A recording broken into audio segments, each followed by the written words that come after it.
Welcome to Fertility Me, the self-love journey, the podcast from Honor Fertility, where we believe that anything is possible. At Honor, we support women on their path to motherhood with acupuncture, holistic care, and a deeper exploration of what it means to truly love ourselves during the fertility journey. In today's episode, we're joined by my mentor in 5-element acupuncture, Gye Bennetts. We will be exploring one of the biggest questions women face. Is control helping us or hurting us when it comes to fertility? Together, we'll look at what self-love really means beyond just being kind to ourselves, how control can sometimes block the flow of fertility, the let them theory through the lens of 5 elements, and how learning to mother ourselves creates emotional safety and prepares us for the journey ahead. And later, in our Never Have I Ever segment, I'll share a personal reflection on how this has shown up in my own life. Let's dive in. Okay. Beautiful. Let's go. Gye is a 5-element acupuncturist who has been in full-time practice for over 25 years, I think longer now. He trained under Professor J.R. Worsley, among others, in the College of Traditional Acupuncture in the UK. He has run clinics in London, Brussels, Sydney, Melbourne, and Brisbane, and now Canberra. And over the last 10 years, he has taught over 30 plus seminars on classical 5-element acupuncture through Australia and New Zealand to postgraduate acupuncture practitioners. And I have had the privilege to be taught by Gye, and I can say, thanks to him, I have been able to grow, evolve on a personal and professional journey, as well as connect with my own healing journey. Thank you once again, Gye, for making time and answering some key questions that I believe will help our community, couples and women embarking on their individual fertility journey, which, as we know, is very different for everyone. Welcome, Gye, and how are you arriving to this conversation today? Well, thank you, Anna. Thanks for having me along. It'd be gorgeous to be here today. And this is such an important subject, and I'm glad if I can make some contribution to people's growth and understanding of the ups and downs of fertility and trying to get pregnant, and something that I've gone through myself over the last few years, which has been definite up and down journey. Thank you. Thank you so much. Yes, I think you'll be able to shed a lot of light on maybe from your personal experiences and professional, of course. And some of the topics I'm really excited to cover with you will be around, letting go of control, self-love, how we look at treating ourselves more kindly, and as we move through the difficult parts of the journey potentially. So I'm going to jump into the first question, if that's okay. Let's go. So when we talk about self-love in the context of fertility, what does it really mean from your perspective as a 5-element practitioner? How is it different from simply being kind to ourselves? Is there more to it? Fantastic question. And I'd say self-love in this context is less about small acts of kindness and more about cultivating a deeper relationship with ourselves, honoring our emotions, acknowledging our needs, and creating an inner environment where fertility in the broader sense can flourish. It's such an up and down journey, and not being able to have our emotions in Chinese medicine, what becomes stagnation. And stagnation is not an area where new life grows from. And whether it's, a cycle that's we've just gone through, or an implantation that's failed, or that we're trying for 7 months and nothing's happened, as opposed to going, oh, that's okay. It's not okay. It's very, very frustrating and very, very disappointing. So giving ourselves permission to have those emotions in their fullness will help stop stagnation. And that's honoring ourselves.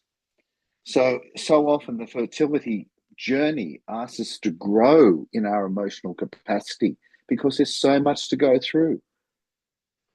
Absolutely.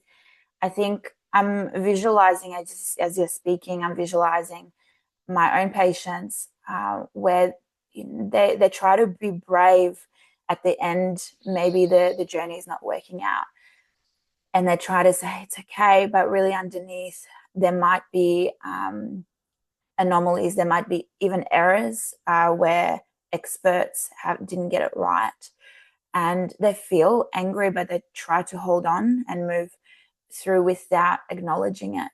And I think even anger is such an important emotion to feel in those circumstances, because sometimes it's just not fair.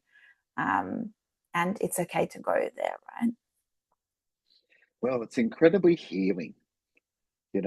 Too often we sit in, I feel stressed or anxious or tired or overwhelmed. And they're not emotions, they're reactions to emotions. And again, with such a big thing about wanting to create a family, there's very big emotions. The fear of it failing, you know, the fear of what happens if we move forward and nothing happens. Letting ourselves have that is the healthiest way for our emotional selves and our bodies. Thank you for that. That's great. Well, the other aspect that I observe in clinic, and I'm sure you have come across this as well, um, people who want, even people who want to heal, right? It doesn't even have to be fertility, but specifically in fertility treatments, I do observe women trying to get things really right. What else can I do? What diet can I be on? How much exercise should I do? You know, they're trying to tick as many boxes. Um, there may be a level of control, which I can understand. Feeling in control can be part of understanding each part of the journey. So, in trying to control the process, whether we acknowledge it or not, whether we're aware of it or not, do you think this is healthy, or do you think this can, in fact, block the flow of energy and fertility? Yes. Well, it really depends on the person's structure themselves. We have some people who are quite rigid and some people who are quite unbounded, where like the rules don't apply to me. I can do it my way. And it's working out which one of those you veer towards and working out, okay, am I taking it too far? Their structure can really support fertility. We need to be on top of things. We need to be looking after things. We need to be looking after ourselves. But control is usually coming out of fear. And fear is a contraction. It's like the wood element gives us vision and helps us plan and helps us move forward. The water element gives us flow. If a tree is too rigid, a storm will come over and knock it over. If a tree is not rigid enough, there's not energy for it to grow. And this is where the wood element inside us, which we all have, can be under or over active. Absolutely. And for those listening, when guys are referring to different elements, they also connect to different organs in the system. And wood element is very much around liver. And we talk a lot around about liver in fertility treatments for different reasons, but it does create this beautiful vision and structure in energetically and physically and emotionally as well. So that's beautiful. What I'm taking from that is every person is different. Creating awareness regarding whether you're going too far one way or the other, and how do you come back to center where there is a good balance of I suppose inner control, and I think there's beautiful centeredness and peace with that as well to go forward. Beautiful. So I'm not sure if you've heard of this. There's a book out, and it's a little bit popular at the moment. And the theory comes with it. It's called the Let Them Theory. Have you heard about it? Yes, I've heard of the let them theory. It's very five element in lots of ways. Yes, I wanted to see your perspective. So, it encourages us to release control and let people do what people do, because at the end of the day, we can't control anyone outside of ourselves. So, how do you think this idea might align with the wisdom of five elements? Well, let them theory is very five element. It's about letting go of control and allowing the flow of life, allowing the flow of chi. Too often, our control of other people is coming from our own discomfort. Someone else is uncomfortable. That makes me uncomfortable. I'm going to try help you or fix things so I feel comfortable. It's actually a selfish act. Mm. And the same with ourselves. It's kind of like if I've got a lot of fear, I'm about to go in this week and have eggs harvested, that horrible moment when you wake up and check your hand, how many eggs are coming through. It's kind of like just being able to hand over and accepting that it's always what's best that will happen, just not the way you want it. Like, I want it now, I want it sorted out now. But it's kind of like maybe 6 months down the track, it is actually a better space from where you're up to have children. But the control part goes, no, I want it now. I want it all sorted out. I want to feel safe. And again, that can cause stagnation, and fear causes contraction. And it's not the way the world works. So we might as well work with the way the world works. The same as in Chinese medicine, there's 5 seasons, the 5 season circle. And every year, spring will arrive like it has now, especially living in Canberra. When it gets to -5, you go, please turn up. It turned up. And, the results we want to will turn up, but not always the way we think they will. Yes. Where do you think this comes from? Where do we get this innate reason or urge to either please others or try and control the situation by pleasing others? Where is this coming from as, I suppose, human beings? Well, I think it depends on the different people. I know for me, it came from my childhood where I had a very needy mother. Mm. And my job was to help her feel good. I was like an accessory to her needs, where she would overshare emotions and, you know, expect me to make her feel better. So when I went into the outside world, I went, I've got all these skills. I'm great at fixing, which has been an incredibly important part of my growth as a man. Yeah. So part of learned behavior, maybe how we're brought up, our environment shapes us in that way. It's kind of like the unlearning, I call it. And I know you've helped me personally a lot. And I feel like I've had to do a lot of unlearning, unraveling, I call it. And it is challenging. It's scary.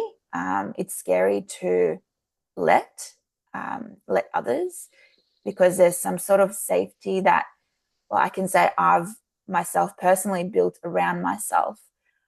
And so if I suddenly trust something outside of myself,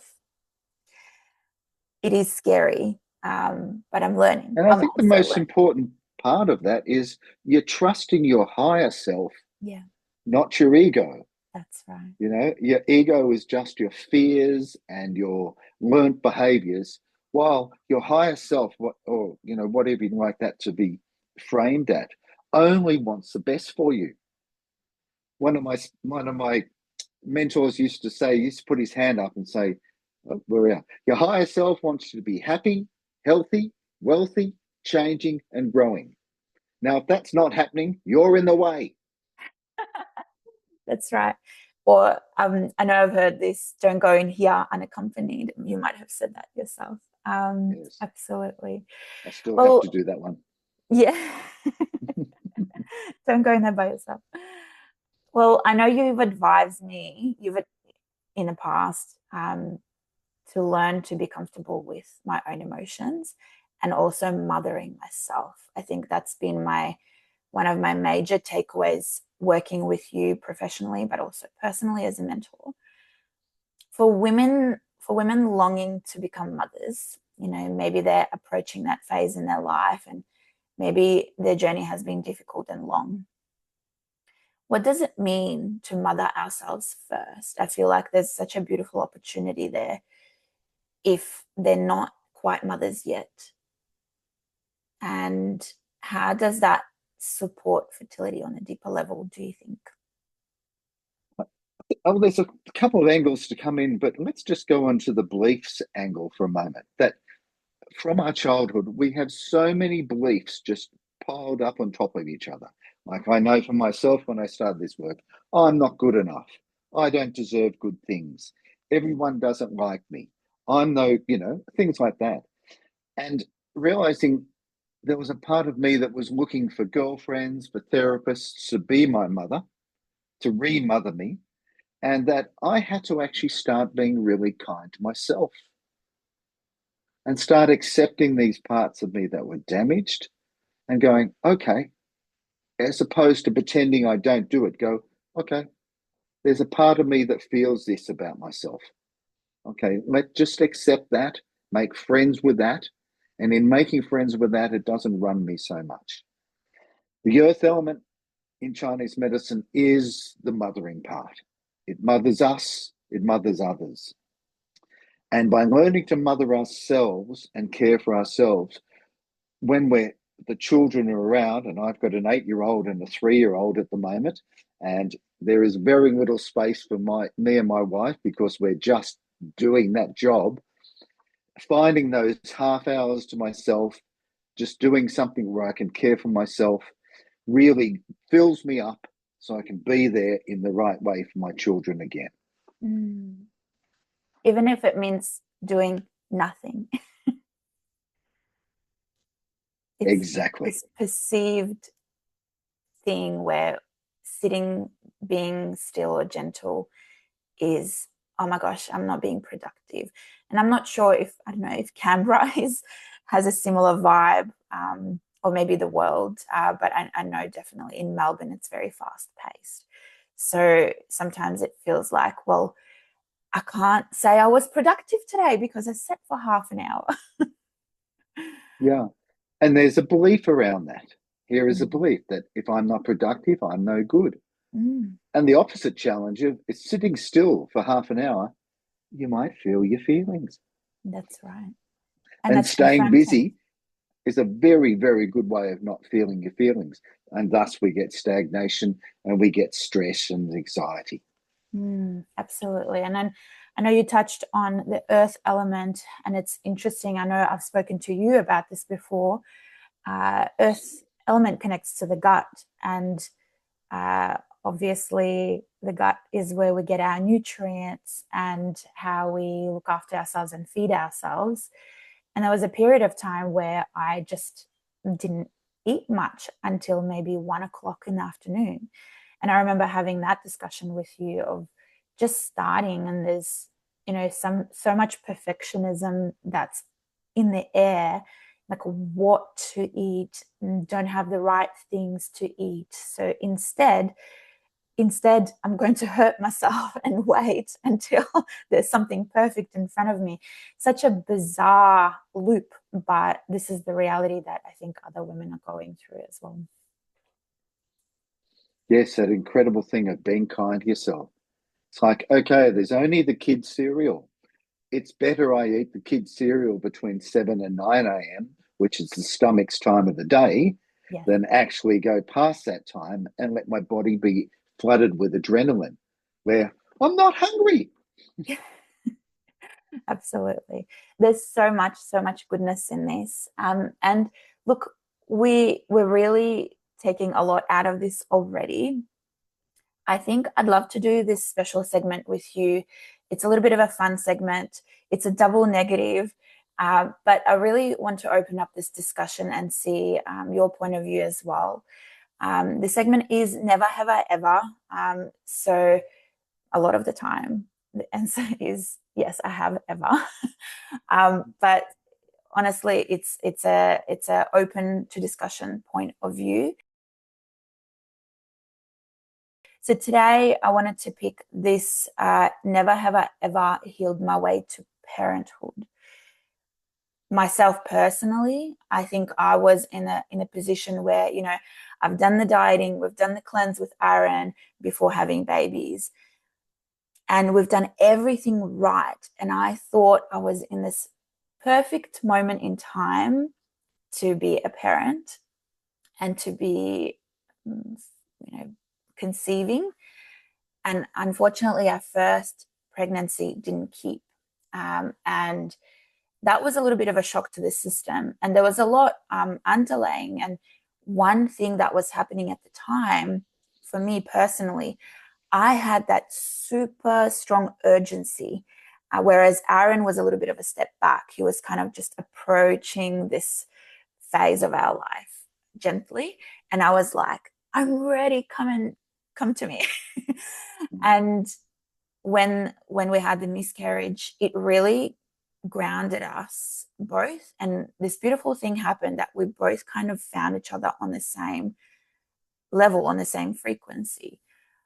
And so I thought I healed myself on all aspects. But to be honest, as we entered parenthood, we are still learning so much about ourselves. We are still going through challenges individually and together. So, it's so perceived. We think we're there, but really the learning keeps going. Do you have anything to add to that at all? Not really. I just know that here's a test to see whether your mission on earth is over. If you're alive, it isn't. Yes, exactly. And the fertility, the becoming pregnant journey is going to ask so much of you and so much of your emotions, and ask you to do things that aren't comfortable. Like I said before, feel angry, feel sad, feel scared, feel deeply hurt. And that's the growth, because that's the growth that your children will want, your capacity to be in those emotions as they go through theirs in that first incredibly important 7 years. Absolutely. Gye, I really loved speaking with you today. It's been such a beautiful conversation. If there's one thing I hope, if you're listening, I hope you carry with you is this: self-love is not just the airy-fairy feeling. It's also a form of strength, and being comfortable with those uncomfortable emotions that we carry and sitting with them and making friends with them. It creates the fertile ground for life to grow.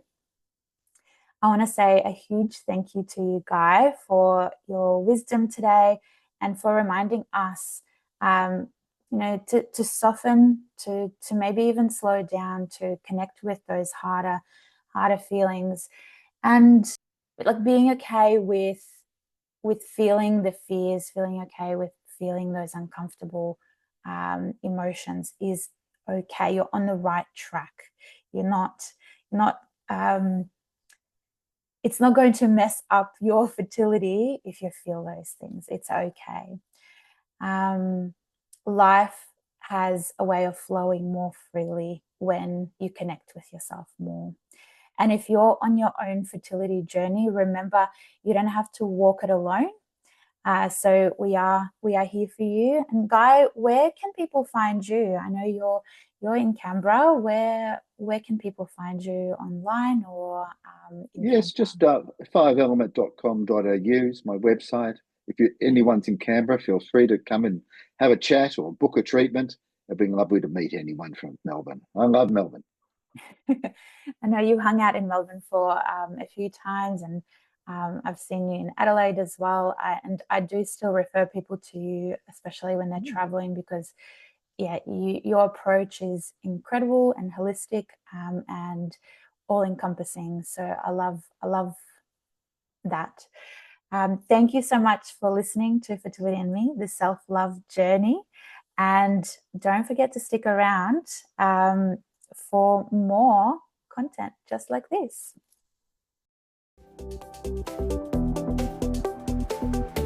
Such a beautiful conversation today. If there's one thing I hope you carry with you, it's this. Self-love is a form of strength, not weakness. It creates the fertile ground for life to grow. A huge thank you to Gye for this wisdom and for reminding us that when we soften our grip, life has a way of flowing more freely. And if you're on your own fertility journey, remember you don't have to walk it alone. At Honor Fertility, we're here with acupuncture, holistic care, and programs to help you feel supported every step of the way. You can find us at honorfertility.com.au. Are you enjoying Fertility and Me, the Self-Love Journey podcast so far? Well, then like, subscribe, and share this podcast so we can help and reach more people out there who are looking to create their dream families. I love.